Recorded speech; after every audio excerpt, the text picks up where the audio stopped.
end up with people who are so critical of the things that we love, who are critical of romance, who are critical of YA, who are critical of fantasy. If it weren't threatening in any way, they wouldn't pay attention to us. But every so often there's a hot take, right? Oh, the children! What are we going to do for the children? Or there's another that's, oh, women so infantilized, but they love YA literature, they're so immature, so sad, so tragic. I don't know who this guy is, but that's totally how he talks. So this is the reason they do this, the reason there's the reaction to this is because it's threatening, right? One day, the world will be ruled by people who grew up reading YA. So I don't really worry about discrimination because all the jerks who hate me are going to die off.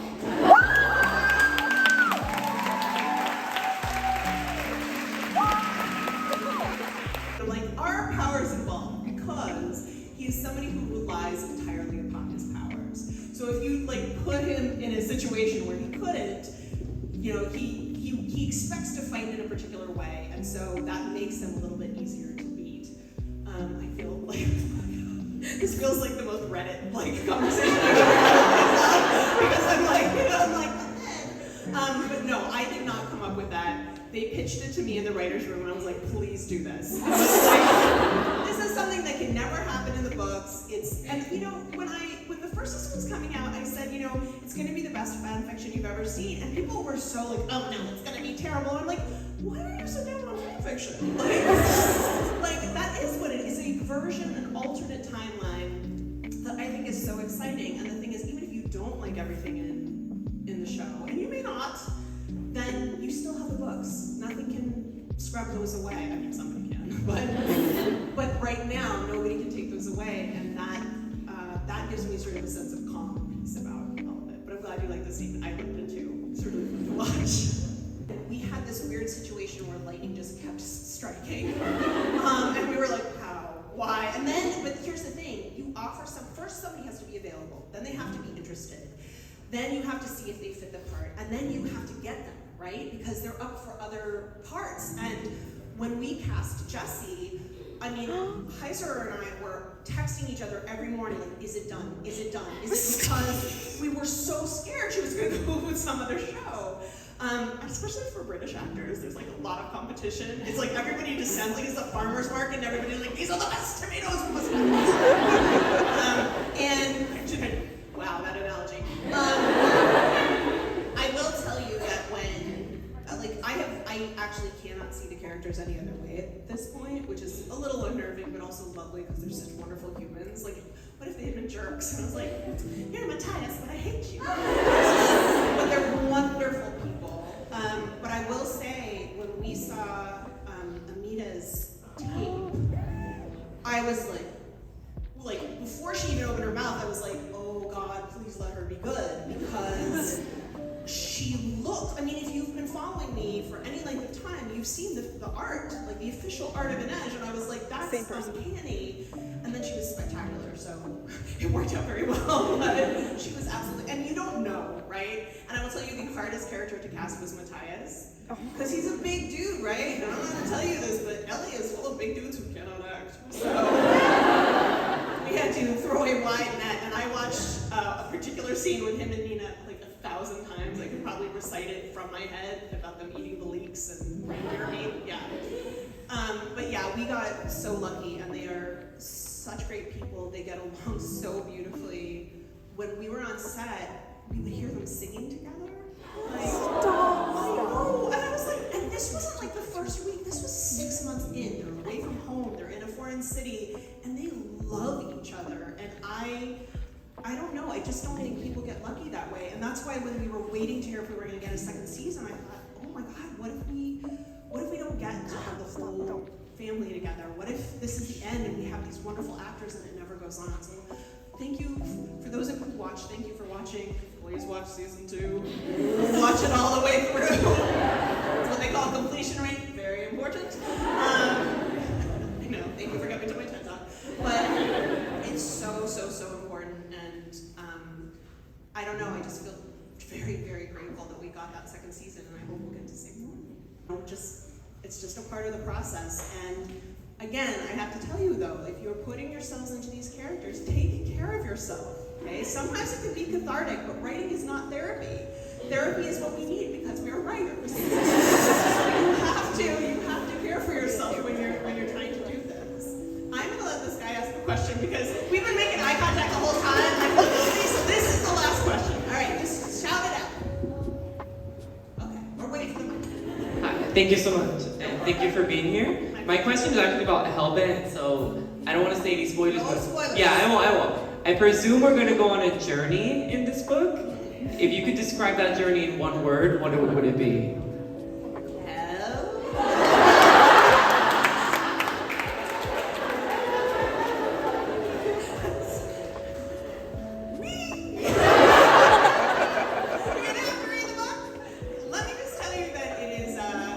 Less a journey than a hell heist, and I hope you enjoy my weird group of weirdos trying to make this happen. Thank you all so much.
everybody, and welcome back to another reading vlog. This is going to be a bit of a chatty one because I have a lot of things to talk about because I haven't been vlogging, but I have been like getting some b-roll footage and all of that, and I just have a lot to talk about, so this intro is going to be a little bit chatty. I hope you don't mind, but I need to talk about all of these things. So first, I'm going to be talking about the books that I have been reading recently because I need to talk about them. So first up, the Love Light series by B.K. Borison. So good. I binged all 3 books. I read Love Light Farms, In the Weeds, and Mixed Signals all in the span of like a week, because those books are just so addicting and they're such heartwarming and wholesome and funny and steamy romances. I think these are some of my new all-time favorite romances. Like, I bought physical copies of them after I read them on my Kindle because I just needed to have physical copies so I could annotate them, because there are just so many good moments that I wish I could have just like underlined and annotated because they were just so good. So loved all of those. I gave the first 2 books 4 stars solely because I was listening to it at work, so I wasn't really fully paying attention to the story. But if I was like sitting down and properly dedicating myself to it, then they could have been, or they would be 5 stars. But I gave those 2 4 stars, and then I gave the last book 5 stars because I was actually like dedicating myself to reading this one after learning from my mistakes for the first 2. But loved those books. If you want just a fun romance with some really good steam and really good characters and just like really well-rounded characters and just a really good story, then I highly recommend that series by B.K. Borison because it is just so good. And I have also, of course, been reading Eon of the Dawn, because who would I be again if I wasn't reading Eon of the Dawn? So I read volume 18, I think last weekend, and I can't talk about this book without like bursting into tears because this just focuses on the yellow dragon Zeno, and just his story is so sad because he's the dragon that has the ability, I guess, to like never die. Like, he basically regenerates. If you attack him, he regenerates, and like he's literally like unbeatable, unstoppable. Like, he can live forever and ever, and this just shows his backstory and all the things that he's been through, and it's just so sad. Like, I was sobbing my eyes out hysterically when I was reading this volume. I'm not even being dramatic. Like, if my boyfriend's watching this, or if my friends are watching this, I was sending them voice notes of me just like sobbing my eyes out, and like I was hysterically crying because it's just it was just so sad. Like, I kind of was expecting what happened to happen, but it was just still so sad. And then I watched the OVA of this volume, or like that one section of this volume, which is like an animated version of it, and it was so sad. I cannot. Like, this volume is probably one of my favorite ones so far because it just is so good at developing Zeno's story and his connection to the other dragons. Like, if you know, you know. Like, the little moments were just so good. So I obviously give this one 5 stars. Loved it so much. And then I also read volume 19. This one was another really good volume. I just love Sinha so much, and just seeing the things that he was going through in this volume, and again, all of the characters and their relationship with each other is just so sweet and wholesome. And this volume was just so funny also. Like, there were so many funny moments, and I loved it so much. Love Eon of the Dawn. I literally don't know what else I can say. Like, this is just such a good series. I'm on volume 20 out of 40 so far, so I'm halfway through, or like halfway to being caught up with the series, which is a very conflicting emotion because I don't want this to ever end. Like, I just want to keep having volumes to read, and I don't know how long the translations take for each volume. So yeah, Red Yawn of the Dawn. When am I not reading a Yawn of the Dawn? Like, I feel like I'm literally always reading at least one volume of this series because I just love it so much. Like, I just love this series so much. So read some of that, and then I also started a bit of a behemoth. I started The Way of Kings. I am on page, massive ass book. I'm on page 351, which is chapter 24. This book is huge. But yeah, I don't really know how I'm feeling about this one so far. I don't really have many thoughts on this one yet. I have read a decent amount of it. I'm almost halfway through, kind of, not really, but yeah, I don't know how I feel about what's happening because I don't fully understand what's happening.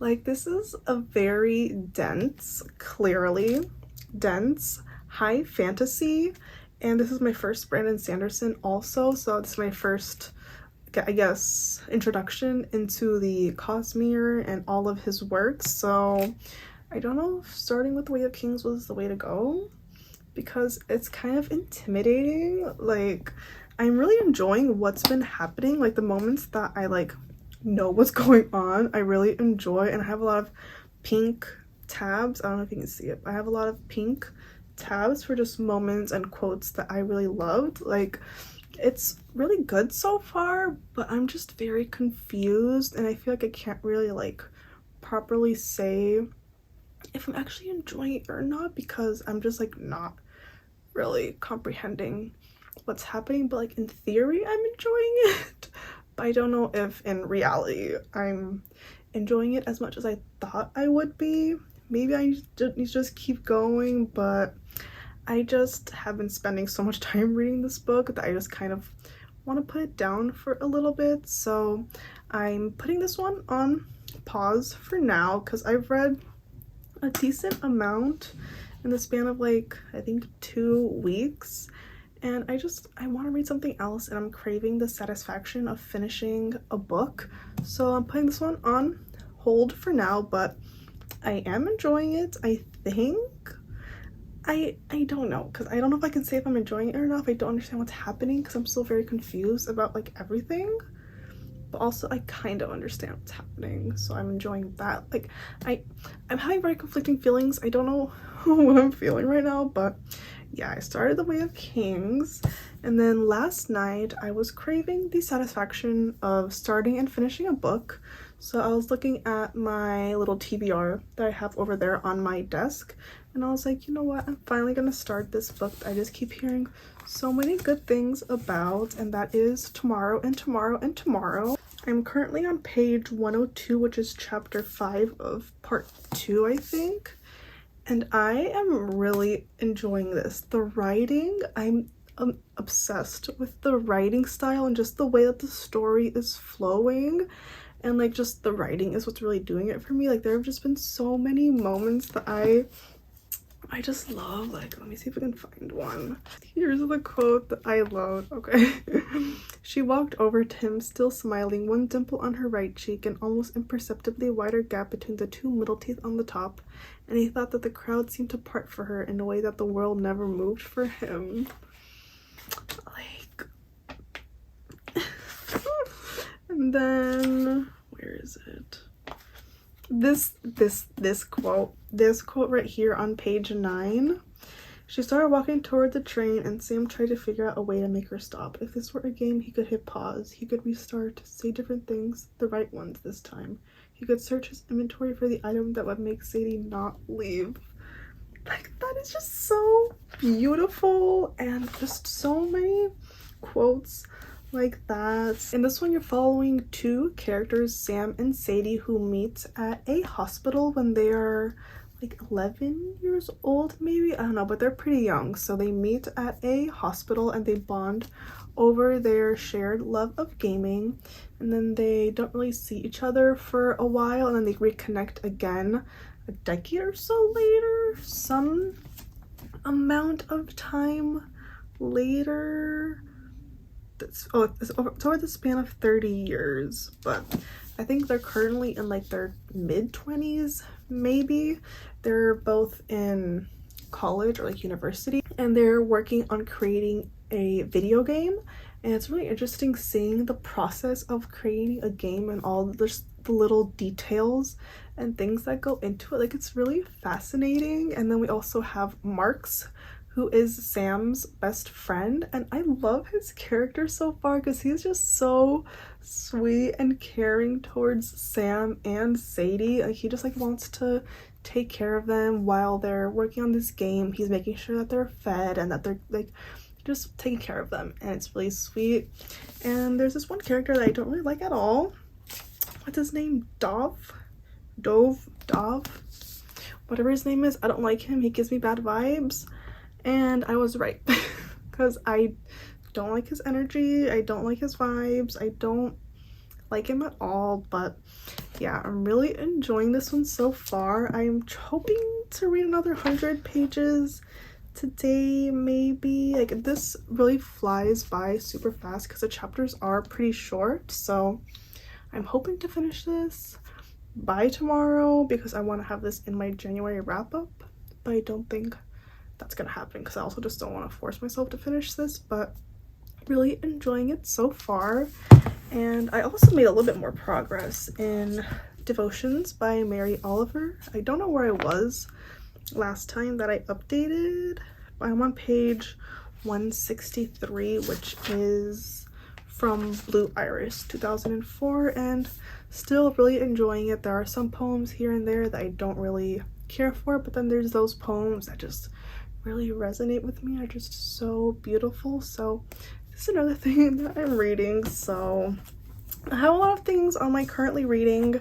I don't know how I feel about it, but yeah, so these are my current reads. I just had to grab some books for this next update because I met Leigh Bardugo like 2 weeks ago.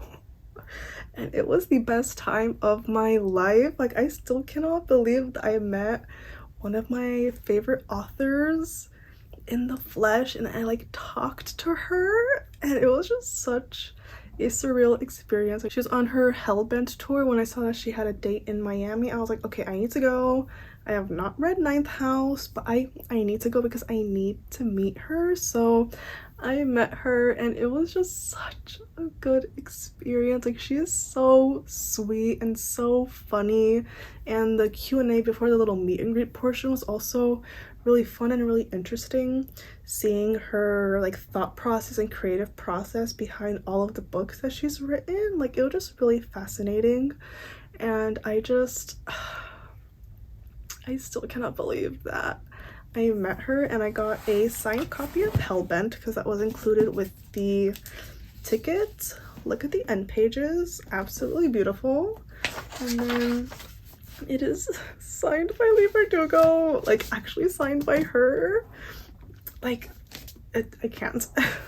And then you could also bring your own book or whatever you wanted to have signed, like your own personal item. So I brought the collector's edition of Crooked Kingdom, which is my prized possession.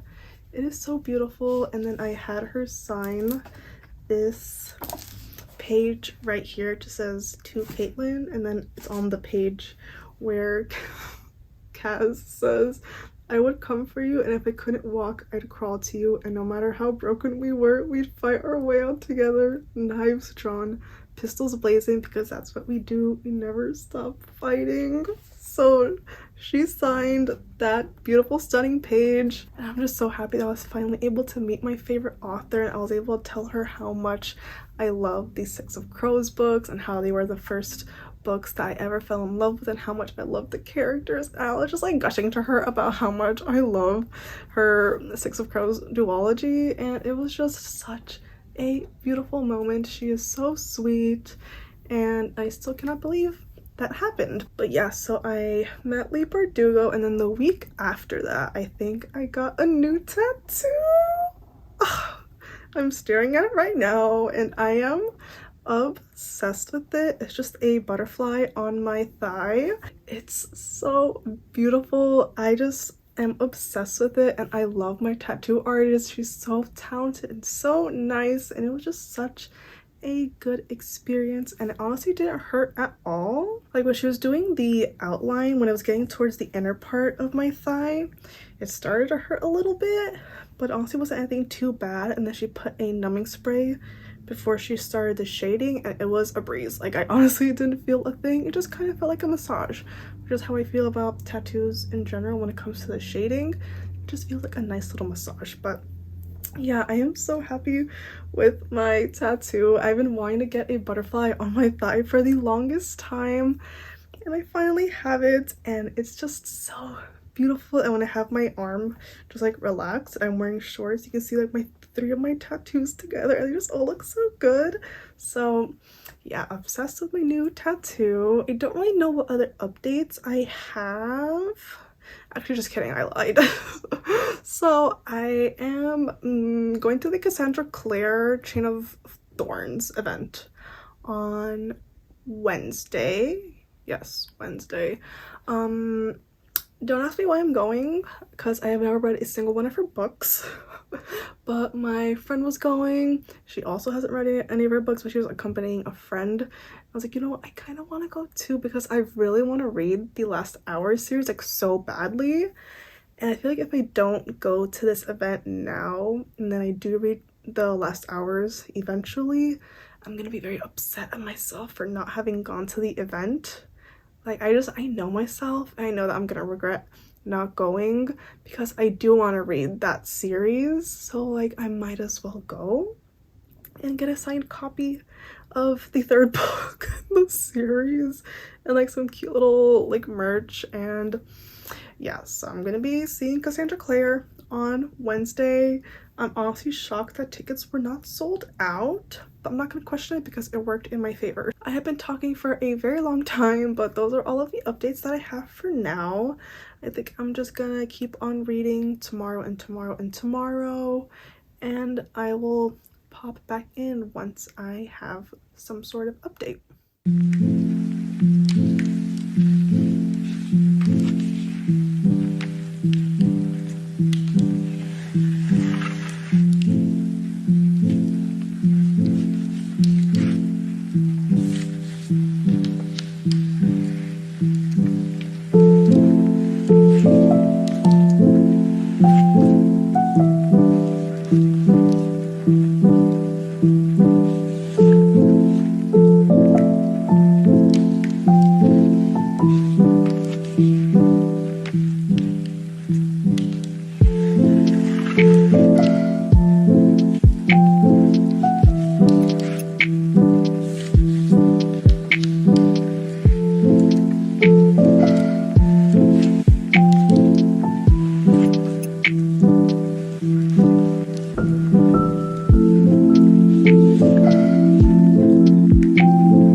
I've read a little more of Tomorrow and Tomorrow and Tomorrow. I am on page 202, and I was not expecting to read over 100 pages yesterday, but it happened, and I'm still enjoying it, but I don't know what it is about the story, but I'm just not fully connecting with it as much as I thought I would be.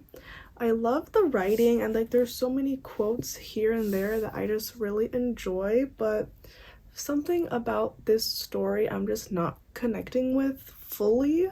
I don't know why, but I just don't feel myself like really connected to the story or the characters. Like I really enjoy the characters and the story, but so far it just feels kind of like a 3 or 4 star read. Like it's just like, it's average. It's not the worst thing I've ever read, and it's not the best thing I've ever read. I'm feeling like it's a little overhyped so far. I'm only halfway through and I still have a decent amount left, so maybe my opinions will change towards the end, but so far it's just feeling a little bit average to me.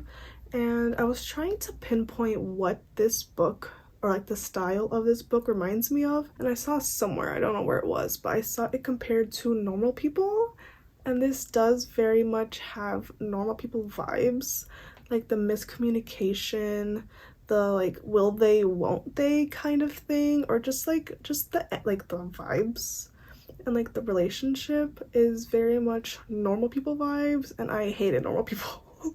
But I am enjoying this one. I don't know why I'm liking this more than Normal People, but just like the writing style and just the way that the story is going, it gives me Normal People vibes. Don't know how I feel about that. I don't really have anything else to say, so that's the only update that I have for now. And I also have some book mail. My sister works at Barnes & Noble and she gets a 40% discount on books, I think, and I have been taking advantage of that as much as I can, and I have been buying many books, and I have some more books to show. So first up, I have some books that I got in store when I was waiting for her to get out of work. So I have Little Women by Louisa May Alcott. I already have a copy of this, but I despise the copy that I have because it's such a tall and like wide paperback, and it's just like so big that I don't like that copy. I don't know why I got it, but I will be probably selling it or just giving it away. But I got a nicer looking copy of Little Women. This is the Penguin Classics edition, and I think this is just like a lot easier to read. It's so much smaller, and it's just not as massive as the other copy of Little Women that I have. So I have this one. Will I be reading it anytime soon? Don't know, but I have that. And then I also got My Dark Vanessa by Kate Elizabeth Russell. I've heard so many good things about this one, and I've just always been so curious to read it. It is very heavy as far as the topics and themes that it discusses, so I don't know when I'm going to be picking this one up, but I've just heard so many good things about this one, so I decided why not. It was like $8 or something with the discount, so I bought it. And then I also got Parable of the Sower by Octavia E. Butler, another book that I've heard so many good things about. A Clockwork Reader read it last year and she really loved it, and then Books with Emily Fox also has read this one and she also really loves it, and I just think it's gonna be really interesting, like sci-fi.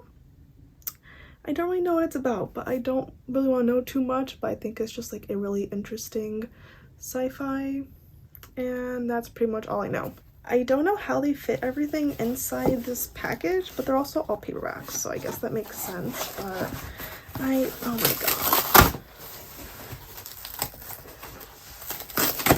Okay, that was way more difficult than it needed to be. So the first book that was on top is Word Slut by Amanda Montell. I read this last year. I listened to it on audio and I really enjoyed this one. This is a really interesting nonfiction that talks all about language and the history of language and why certain words are used to like belittle and degrade women. Like it talks about the origin of certain words like slut and bitch and just all of those curse words that are negatively geared towards women, and it was just really interesting, and I wanted to have a physical copy so I can eventually reread it and annotate it. And then I also got Felicity by Mary Oliver. This is all thanks to Megan. She commented on my previous reading vlog, I think, to read Felicity, and now I have it. So Megan, this is your fault. Oh my god, these are so much prettier in person. So I got physical copies of the Love Light series by B.K. Borison. Look how cute they are. Like, I love the spines. This one, oh, the spine is just so good. And then this one's also just so good. And they look so good together. Let me see, is this the correct order? Yes, it is. Like, just, I love the colors of the spines and how they all like match, and they have the little, I love this series so much. I talked about it earlier in the vlog, but I really love this series and I want to have physical copies so I can reread and annotate them. And now I have them and they're so pretty. I don't know why the second book right here is a different page color. Like, the pages are yellow and then these are like pure crisp white. So I don't know how I feel about that, but I don't care. I'm just so happy to have physical copies of these books that I really, really loved, and I just really want to reread them like so badly, but I just read them like last week, so I'm not going to reread them yet, but the temptation is very much there. And the last book that I have is one of my most anticipated releases, and that is Do I Know You by Emily Wibberley and Austin Sigmund Broca. I read the roughest draft by them last year and absolutely loved it. The writing was so good, the slow burn, the yearning, the tension, everything was just so good. So when they announced that they were coming out with another adult romance, I had to get it, and this came out I think last week if I'm not mistaken. And I don't really know what it's about, but the blurb on the back says, when a couple starts to feel like they're married to a stranger, a flirtatious game of pretend becomes the spark they need to reignite their relationship. Sounds really interesting, kind of like a marriage in trouble, trying to save their marriage type of thing. Tomorrow's the first day of February, and I'm just gonna be reading romance books in February, hopefully, so might be adding this one to my February TBR, potentially, but yeah, I'm so excited about all of these books, and I, again, don't really have anything else that I'm gonna be doing. I'm just gonna keep reading tomorrow and tomorrow and tomorrow. Maybe update my reading journal because I'm very behind on that, and maybe read Yona of the Dawn volume 20. Like, it's very tempting.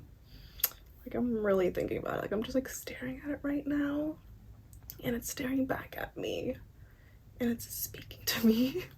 Like, I really want to read it. I just want to keep reading that series so badly, but I think I'm just gonna keep reading tomorrow times 3 and I will pop back in when I have some sort of update.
That's a great question. I was inspired to write the character of Alec, who was my first. I would never have put a family tree in the back of.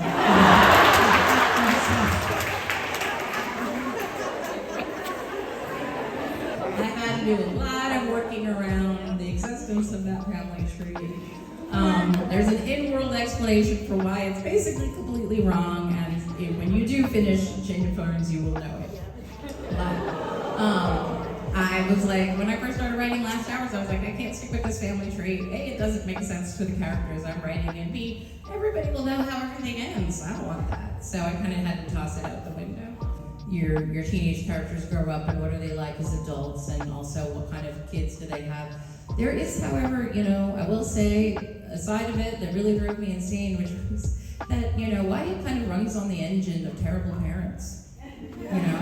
Note most YA characters have parents that are dead or evil. And I couldn't do that in the Last Hours. They're all really nice people. I was like, why do these people have any problems at all? Their parents are great. The only person I could really work with was Cordelia because we didn't know her parents. So I'd say there's an upside to doing it. It's fun to do. It's also not something I'm sure I would do again because of that specific thing, which is knowing the parents too well. So maybe someday we will see the children of, Jason Clare hanging out with Max and Ray and all that. You don't care if it's hard for me to deal with the parents. That's okay. We'll do some kind of thing where, mysteriously one day we wake up and all the adults have disappeared. And they're like, where are our parents? We have no idea. I agree with you. I think it would be fun. It would be really cool to write those people as parents and see their kids and see, Max grow up to be a hot blue teenager. So it's always a possibility. I say never say never. That's an interesting question. I'm like, I don't know, because the kinds of relationships that are fun and enjoyable to write often contain a great deal of angst, whereas the kind of relationships that it's fun to have in real life don't contain that much angst. And I was like, wow, okay, so let me think. There's no one relationship dynamic that is absolutely my favorite. I think we can say overall, I love forbidden love. I think we can tell that comes up in a lot of different ways. Julian and Emma's love is forbidden. Jason Clary's love is forbidden. Will and Jem and Tessa's love is very complicated. And they're all very, they're very intense. They're very high drama. These people lead lives of extreme, high drama and danger and high stakes. So for me, I don't know, maybe Simon and Isabel, something like that I would more relate to. He's, my husband and I are both nerds and would enjoy a lot of talk about Star Wars and whatnot, so, and I do love them. But I don't have a specific favorite pairing that I've written. I love them all, and I'm having fun working out the pairings in Wicked Powers.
I'm here with a couple of updates.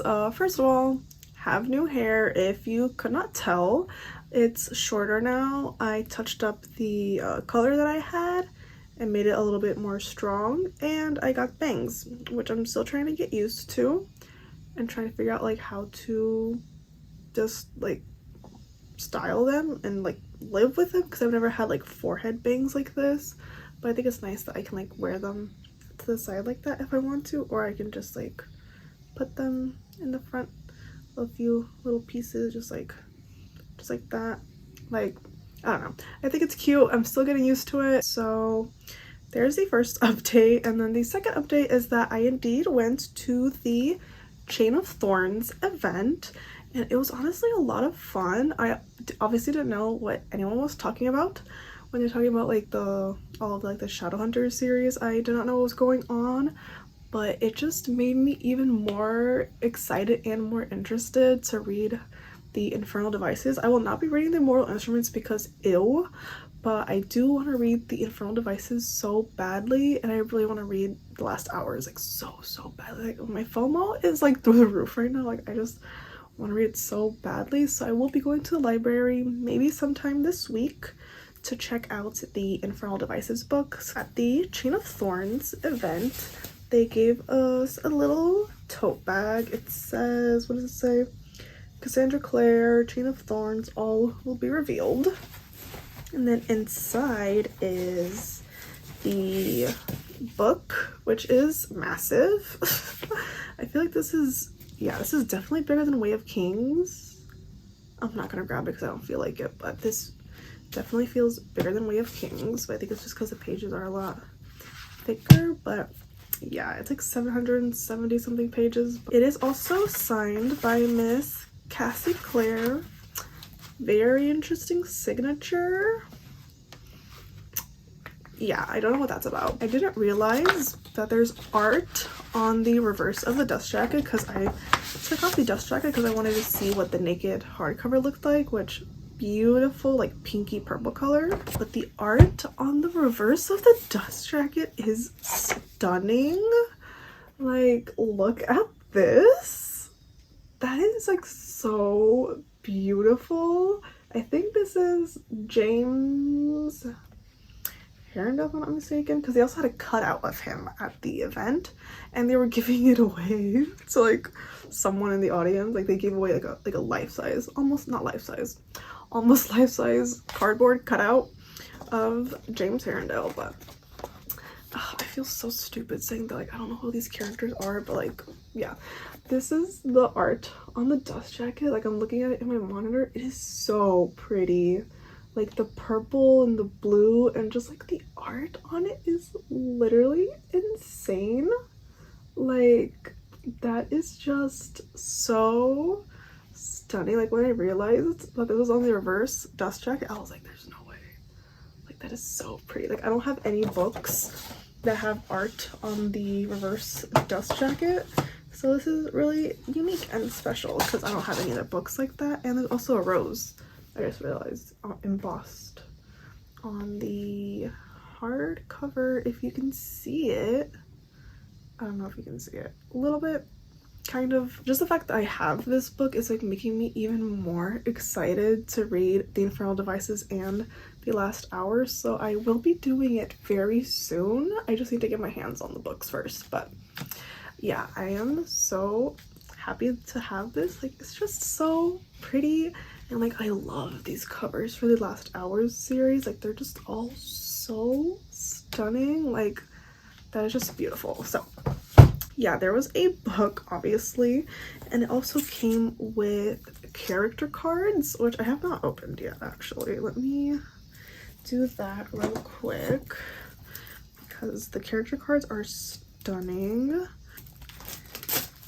I wanted to preserve them in the plastic, but I just completely destroyed it. So yeah, these are the character cards. So this is Cordelia Carstairs, and then on the back it just has like a little biography. And then this is James Herondale, also little biography on the back. And then what is this? Lucy Herondale, bio on the back. Matthew Fairchild, bio on the back. This is Anna Lightwood. That's not centered. That's Anna Lightwood. Character bio on the back. This is Thomas Lightwood and Alastair Carstairs. That's an interesting name. Alastair Carstairs, but whatever. And then the bios on the back. And then there's so many characters. Oh my god. Christopher Lightwood, bio on the back. Ariadne Birdstock, love the name Ariadne. And then Jesse Blackthorn. This art is so stunning. And then last up is Grace Blackthorn. And then there's just this that says all will be revealed, Cassandra Clare, Chain of Thorns. Yeah, it's just, yeah. But yeah, these character cards are literally so stunning. Like the art style is so beautiful. Like I am obsessed with these. Like that's just so pretty. So it also came with these cute little character cards, and yeah, I kind of feel bad that I have these because like I haven't read the series yet, but the tickets were not sold out yet, so I figured like I might as well, especially because I do want to read the books like so badly. Like I've had FOMO for the past like 2 months. Yeah, that's enough of that. So I have a little reading update. It's not very significant, but I have made some more progress in tomorrow. I'm on page 275, which is chapter 4 of whatever part this is the marriages part. It's chapter 4, and I don't really have more thoughts on this. I'm enjoying it. Like it's a good story, good writing, good characters and everything, but I'm just like not really connecting with the story or the characters. Like the characters are really interesting and it is an interesting story, but I don't know, something about it is not really working for me. I'm just not really connecting with it. Maybe I don't know. I don't know what it is, which is really devastating because I really thought that this was going to be a 5-star, but it's looking like it's gonna be a 3-star, which I'm really upset about. But yeah, I'm almost done with this one. I'm gonna try finishing it between today and tomorrow. I still have a lot left, but I definitely want to try finishing this one soon, and I might start another book eventually. But yeah, so those are all of the updates that I have, and I'm just gonna wrap up this reading vlog here because this is getting to be very long and I just want to keep it as like a week-long reading vlog. So I will be starting a new vlog tomorrow, which is Monday. I hope you enjoyed. Let me know what you've been reading recently and just what's been going on in your life. If you have any exciting life updates, let me know down below. And yeah, so that's it for this video. Thank you so much for watching, and I will see you in my next one. Bye.